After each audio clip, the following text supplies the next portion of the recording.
So, you join us here in Coventry today, and we are the 15th of January, 716 days until we become the UK City of Culture for 2021. And at the end of January, we will be 700 days exactly from when we become the next UK City of Culture.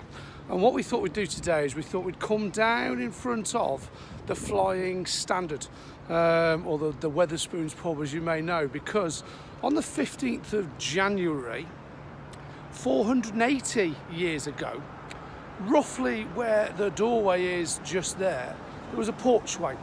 And that porchway was into the Priory.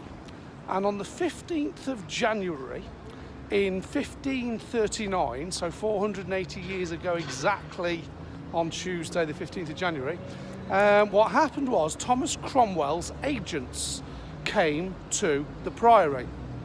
And it was part of the dissolution of the monastery.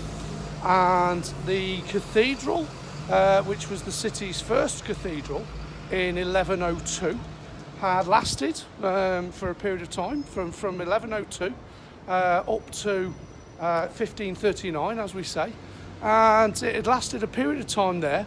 And what happened, this is the outside court wall of the cathedral that you can see here. So this is the front wall of the cathedral, and then these are the base towers of the cathedral, an octagonal cathedral, and these are the base towers. And what happened was Cromwell's agents came and said to the prior at the time, Prior Thomas Cromwell, "Right, prior, keys please." And the prior said, "Yeah, no problem. I'm aware that you've been on your way." And he gave them the keys. And what the prior did was he actually gave them the keys to the building. And he didn't. There's Nando's just behind us there to give you a sense of direction. And there's the Priory Visitor Centre there just to give you a sense of direction. And what he did was he gave him the keys to the building. And in giving him the keys to the building, what he did was he said, "Okay, here's the keys, no problem. Tell King Henry, that we've handed over the keys."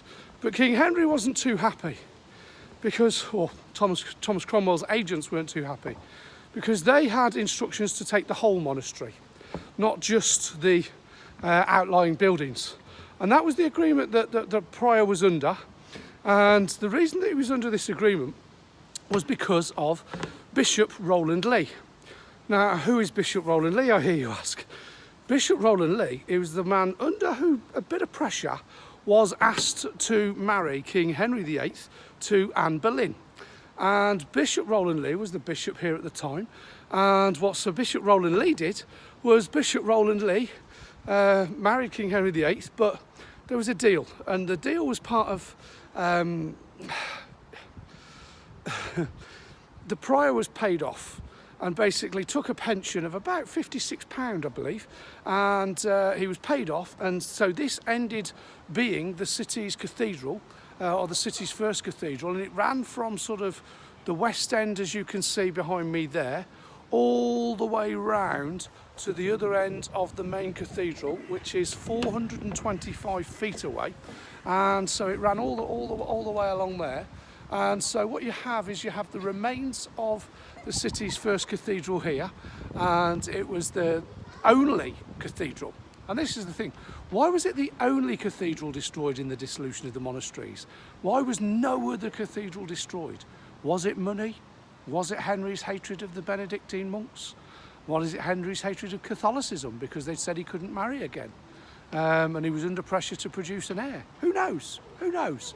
But what we do know, 15th of January, they turned up, took the keys for the whole of the buildings and subsequently 6 years later the demolition started. But the keys were handed over, and the 15 Benedictine monks, hence the reason for my outfit, God bless you, my child. The Benedictine monks were dispelled from the monastery and sent on their way to eke a living out somewhere else. So that's today's cultural lesson from the next UK City of Culture, Coventry. Hope you've enjoyed it. If you know anything about the dissolution of the monastery and Thomas Cromwell and any other abbeys or monasteries or priories that were dissolved, please let us know. But we know that this was the only cathedral that was destroyed in the dissolution of the monastery.